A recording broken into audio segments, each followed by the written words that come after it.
Hola, ¿qué tal? Vamos a repasar infarto de miocardio. A términos simples nos referimos a la necrosis del miocardio, a la muerte del miocardio, que puede estar ocasionado en el 90% de los casos por aterosclerosis coronaria. Podría ser una obstrucción parcial, como se observa acá, o una obstrucción completa aquí. Es decir, que el ateroma haya presentado alguna rotura que haya ocasionado que se forme un coágulo y obstruya totalmente la luz. Y en el menor de los casos, en el 10% de los casos, es por un vasoespasmo, por alguna droga que haya ingerido el paciente, por un émbolo, por ejemplo, en las neoplasias, que haya viajado hacia la arteria coronaria, o podría ser por una isquemia sin aterosclerosis por algún factor de estrés, ¿no? Entonces, todas estas causas van a conllevar a un menor flujo sanguíneo y por tanto a una isquemia. El paciente va a venir hiperperfundido con los signos clásicos como es palidez, piel fría y pegajosa, está inconsciente, está oligúrico y también pues presenta un signo muy importante que es el dolor retroesternal de carácter opresivo debido a la isquemia que está sufriendo su corazón, ¿no? El miocardio específicamente. Entonces, todas estas causas me van a conllevar a, a que se afecte el corazón, a que haya daño a nivel celular, a que también se afecte el sistema eléctrico del corazón. ¿Ya? Entonces, al bloquear este flujo anterogrado normal de sangre, va a ocasionar un menor delivery de oxígeno. ¿Y qué va a ocurrir a nivel del corazón? Va a haber isquemia miocárdica, que puede causar una disfunción miocárdica sistólica o diastólica. Hablemos un poco de la disfunción sistólica. Aquí el corazón tiene problemas para eyectar la sangre. ¿Por qué? Porque tiene mucha precarga. Tiene tanta precarga que el corazón se dilata, ¿ya? Y esto se le denomina hipertrofia excéntrica. Ya, entonces este aumento de precarga, este aumento de volumen telediastólico va a ocasionar el tercer ruido. También va a disminuir la fracción de eyección porque está dilatado. Esta fracción de eyección obviamente va a haber un aumento de tiempo de esta fase sistólica porque está tratando de que haya más, de que el corazón eyecte más, ¿no? Y esto a mí no me favorece, ¿por qué? Porque en la sístole aumenta el flujo sanguíneo en el epicardio y disminuye el flujo sanguíneo en el subendocardio. Entonces, por eso hay una menor perfusión coronaria, porque el miocardio va a obtener el flujo sanguíneo solo en la diástole. Entonces, si aumenta ese tiempo de fase sistólica, disminuye el tiempo de fase diastólica y hay una menor perfusión coronaria. Y esto me va a conllevar a isquemia.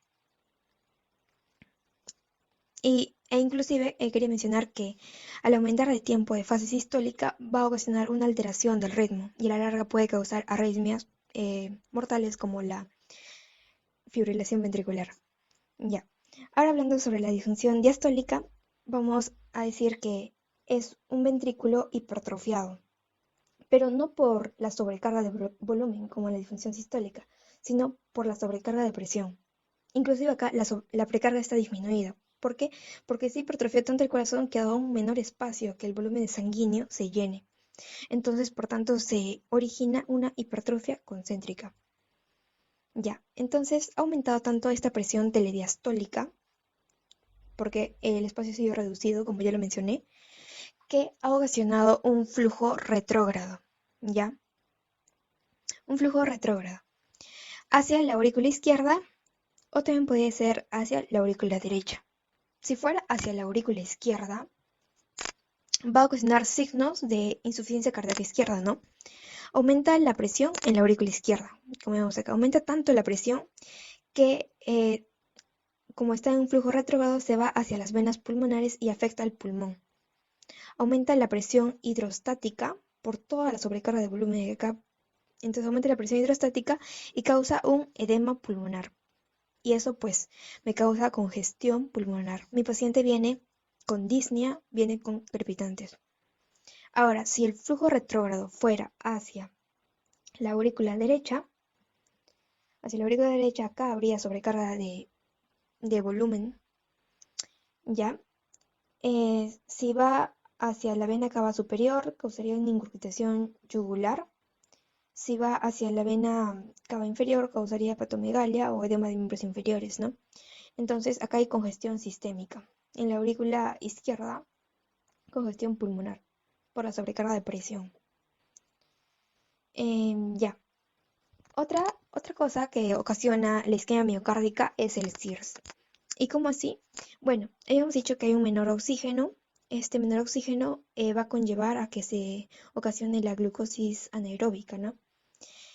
Y entonces, por tanto, va a haber un menor ATP. Además, las mitocondrias también, al tener menor ATP, menor oxígeno, no van a poder cumplir sus funciones, ¿no? Y van a causar inflamación porque van a hacer destruida su membrana celular. ¿Ya? Entonces, en todo lugar hay menos ATP. Este menor ATP me va a causar una alteración de la bomba de sodio-potasio ATPasa. Y esto pues me va a causar que haya un desorden, ¿no? Que el sodio ingrese demasiado al miocardiocito y sabemos que el sodio jala agua, entonces por tanto el miocardiocito se edematiza tanto que muere. Y al morir va a liberar un contenido inflamatorio que va a ocasionar inclusive más mediadores inflamatorios y prácticamente todo, o sea, todo esto va a ser como un ciclo vicioso que ocasione más inflamación y por eso pues ocasiona CIRS.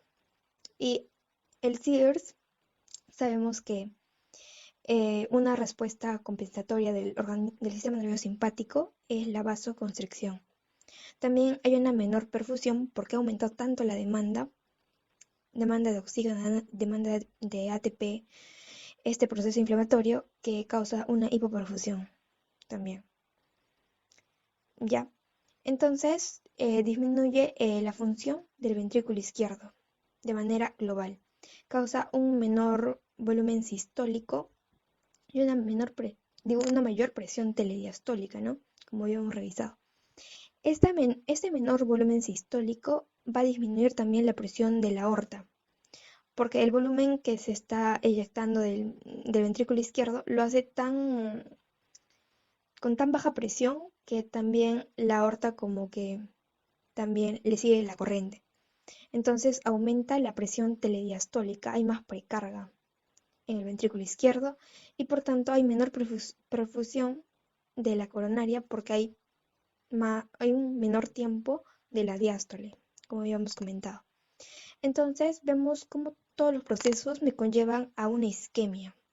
Esta isquemia, si al paciente no se le reperfunde, me va a ocasionar rápidamente infarto.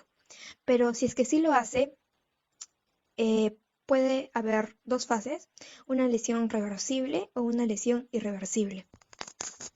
Y no siempre cuando hay reperfusión hay un mejoramiento del miocardio al 100%, ¿ya? Si es una lesión reversible, es menor de 20 minutos. El paciente viene con una angina inestable, o sea, presenta un dolor retroesternal opresivo, pero tiene angina inestable. Es decir, que presenta la angina en reposo.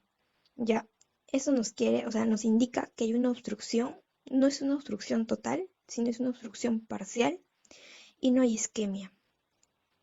Y luego de la reperfusión, el paciente va a presentar un aturdimiento miocárdico, que es cuando la función miocárdica se mantiene deprimida por la reperfusión que ha tenido, ¿no? Es normal, la, la función contráctil del corazón se va a recuperar.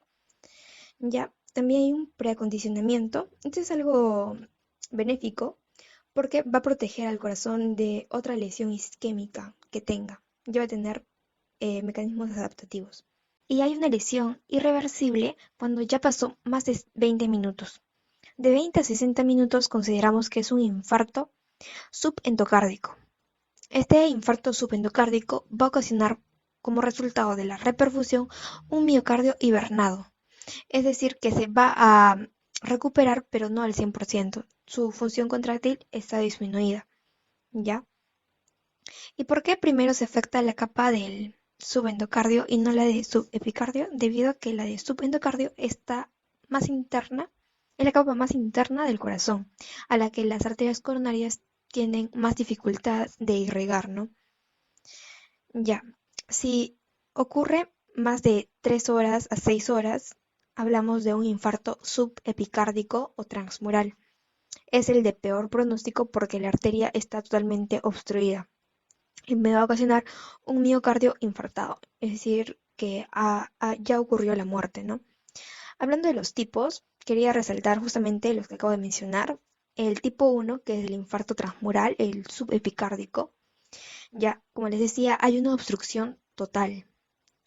¿Por qué? Por el ateroma y también porque el ateroma presenta alguna ruptura que ha expuesto al factor tisular y esto pues ha activado una cascada de coagulación conllevando a la formación de un coágulo. Entonces, coágulo más ateroma obstruye totalmente esta arteria coronaria. Entonces hay isquemia y también hay necrosis, por eso decimos que este infarto transmural es de peor pronóstico. También en el EKG podemos observar un supradesnivel, ¿no?, del ST, y también observamos la onda Q, que es la onda de necrosis. Y también se le suele llamar escasez justamente por su elevación del ST. Es otra clasificación que se le da. El infarto tipo 2, que es el infarto subendocárdico, es cuando hay una obstrucción parcial, ¿no?, por el ateroma. Y la causa de esto es un desequilibrio de oferta y demanda, debido a que la coronaria al estar obstruida parcialmente, disminuye el área, ¿no? El área por el que el flujo sanguíneo va a transcurrir. Entonces va a ocasionar que el corazón del paciente haga un mayor esfuerzo a esa poscarga para que pueda, ¿no?, irrigar. Entonces va a haber una mayor demanda por parte del paciente y también va a haber una menor oferta. Entonces por eso se dice que hay un desequilibrio. Aquí pues vamos a observar isquemia, pero no va a haber necrosis. En el EKG vamos a ver un supradesnivel del ST y por eso es que se le clasifica como el escasez supradesnivel. Y bueno, en sí eso sería todo. Si te gustó, dale like, comparte y suscríbete. Gracias.